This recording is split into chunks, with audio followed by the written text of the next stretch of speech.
You know, over the years that I've worked as a ghostwriter, I've found myself interviewing the strangest people in the weirdest situations.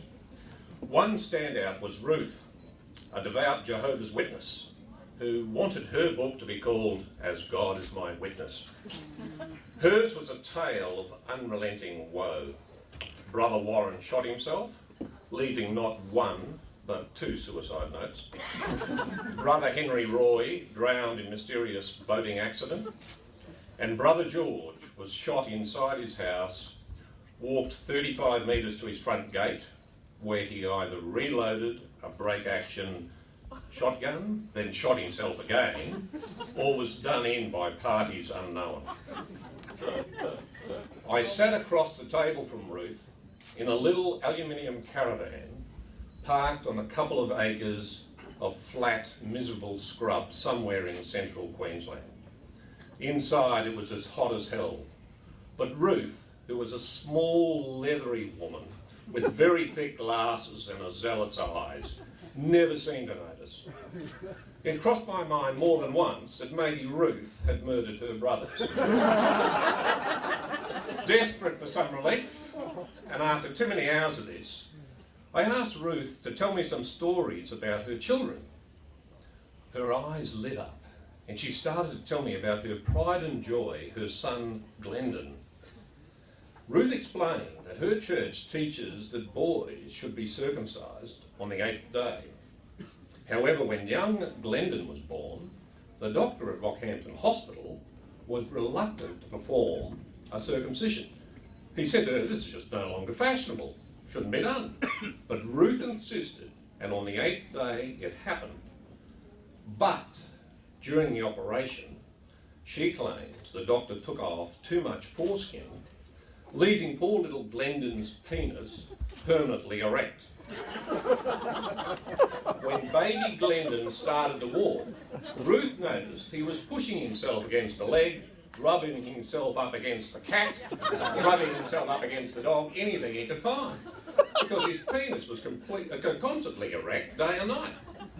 Ruth was understandably outraged at this state of affairs. She knew surgery was out of the question. How could they fix it, she wailed. There was no foreskin left. And you know what I did, Graeme? I said, "No, Ruth, what did you do?" She said, "I prayed. I prayed to the good Lord. I wanted my boy healed of this terrible affliction. And I must admit that while this mad woman went on about her son's penis, I was looking for some divine intervention of my own. I was also praying that the roof of this caravan would somehow open up and some supernatural force would haul me out of there. However, there was no divine intervention for me. But when Ruth prayed to the good Lord, a miracle occurred and his hard-on vanished. Which is why I felt ready for almost anything by the time I met Alan Manley and Julian Day.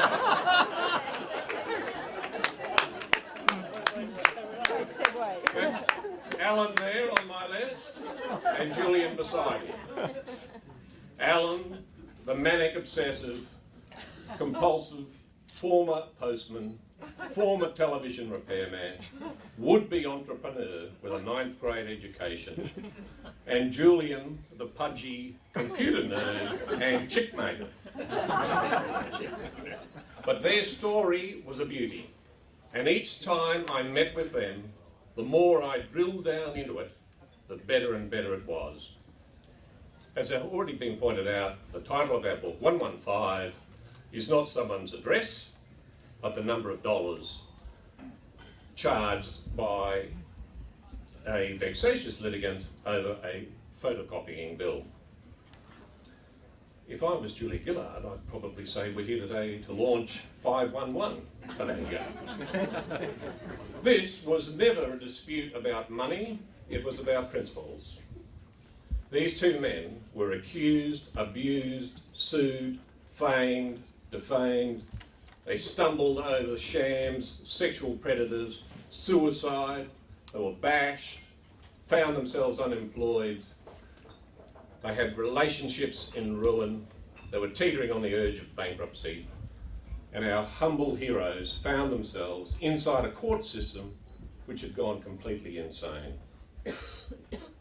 These two humble heroes, representing themselves, or to use the correct terminology, appearing as litigants in person, eventually found themselves before Justices McHugh and Callanan of the High Court. Did you know that there are traffic lights in the High Court? When it goes green, you're allowed to speak. When it's amber, you have 1 minute to go. And when it's red, it's time to sit down and shut up.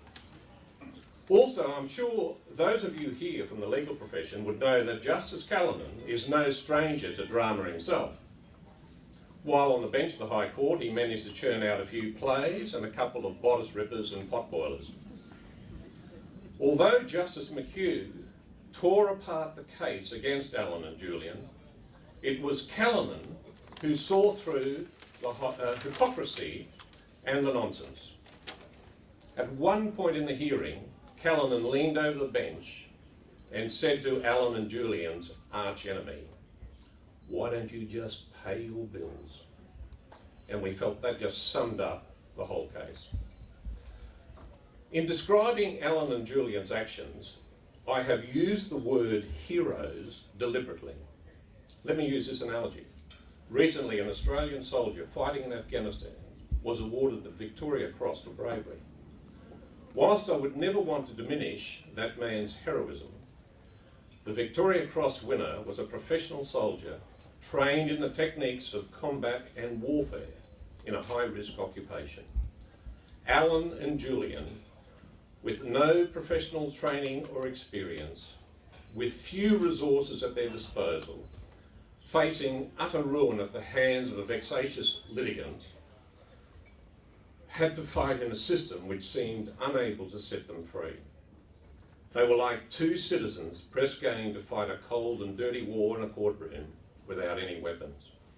They never gave up, and when it was all over, they looked into their souls and began the mammoth task of writing the story of what happened. In my eyes, Allen and Julian showed unparalleled courage to see this through. This is their story, and I commend it to you. Before I hand over to my co-authors, a few thanks are in order. Tricia Jacobson for organising everything and for the inspired choice of this cafe, which is where some of the events in this book took place. Jasmine Davidson for invaluable backup and support, Shireen Prasad for being here when it mattered, Alice McClymont for her fantastic research and great artistic flair, and Jennifer McCarthy for her unwavering faith in all of us when it would have been far easier to walk away. Finally, thank you, each and every one of you, for coming and being part of this. Thanks very much.